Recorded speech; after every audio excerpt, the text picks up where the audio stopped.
Today I want to discuss a few topics, starting with the video of the NYPD officer that appeared to be placed in an attempted guillotine, which is often considered deadly force by many law enforcement agencies. The scene unfolds where the officers are in the midst of arresting another individual when one of the officers attempts to arrest a second subject who wouldn't back up from the scene.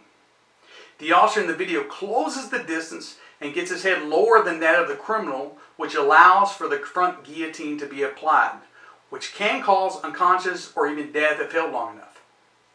We notice the video shows the officer continuing to push forward in what appears to be an attempt to take the subject to the ground. Which leads me, guys, into my next comment concerning what I've been hearing from Brazilian Jiu-Jitsu martial artists weighing in on how to escape a guillotine, as well as grabbing onto the legs and taking the subject to the ground where some form of control can be achieved.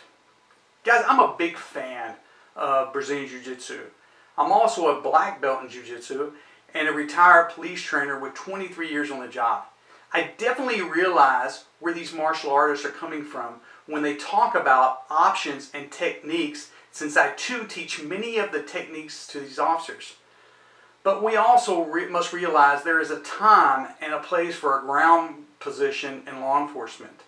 And being surrounded by numerous angry individuals would not be the time to take someone to the ground where your head can be stomped by an agitated crowd.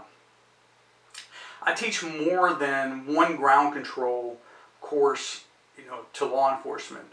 But I also realize, as a previous law enforcement officer, that being on the ground is not always the best option based on the circumstance. Which is why, another reason why the use of alternative tools like the taser and pepper spray are so important. We must examine the situation and realize we may not always have the resources available to us to effect an arrest.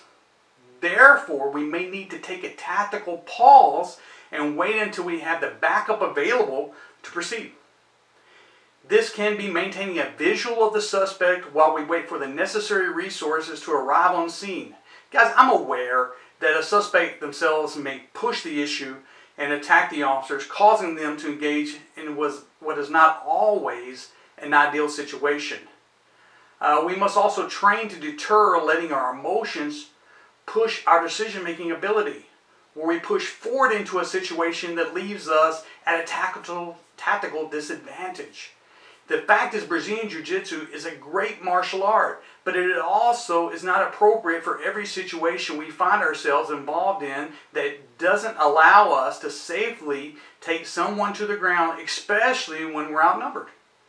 In this situation, I would suggest attacking the grip of the attacker by looking to grab onto the fingers of the attacker, since most people will automatically reach to the grip when someone begins to choke them.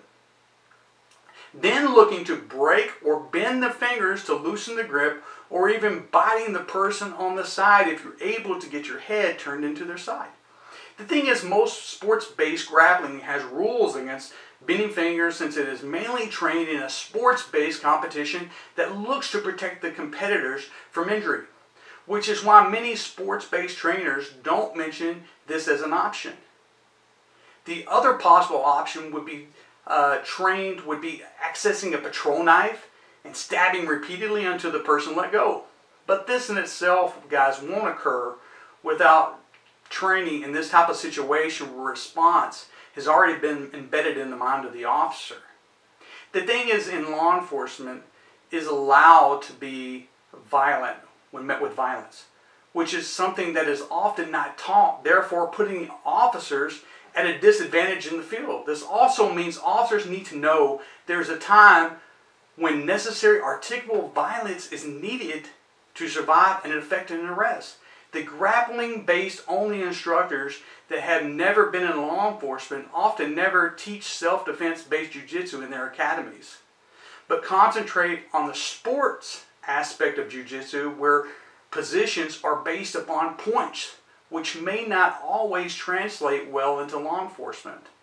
An officer would definitely benefit from Brazilian Jiu-Jitsu concepts and the physical ability to be able to control someone on the ground. I don't blame the civilian instructors in these situations, since they never worn a badge or answered a call or dealt with the police administration after an incident has occurred.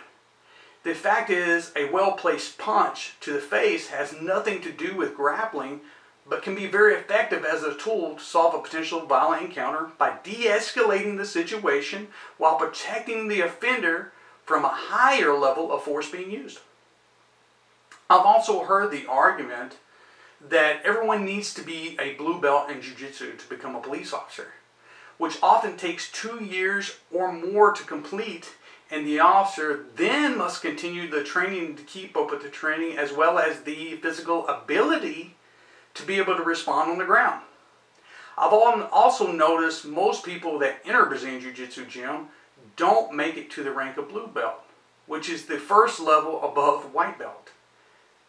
I've seen plenty of successful grapplers that only use a few techniques to achieve the win in many situations, which means officers can become proficient by working techniques that fit within the situation they find themselves in on the streets, by practicing a set of simple and effective concepts and techniques.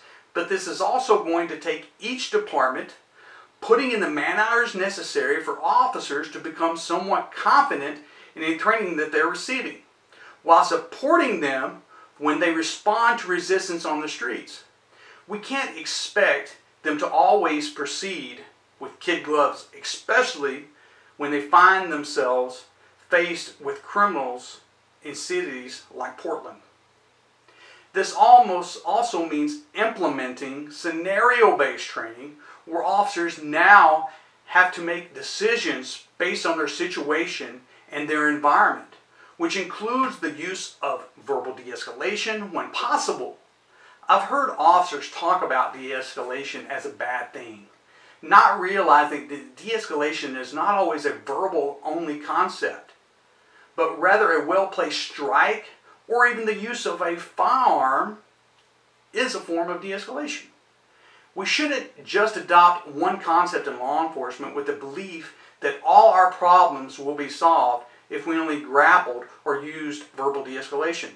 You'll notice in MMA, for an example, that most professional fighters have a background in grappling will soon begin to expand their knowledge of striking, because they realize that grappling alone doesn't meet all the needs inside the arena of combat, which doesn't mean officers need to necessarily become expert strikers, but they do need to have a concept of striking and defense to strikes.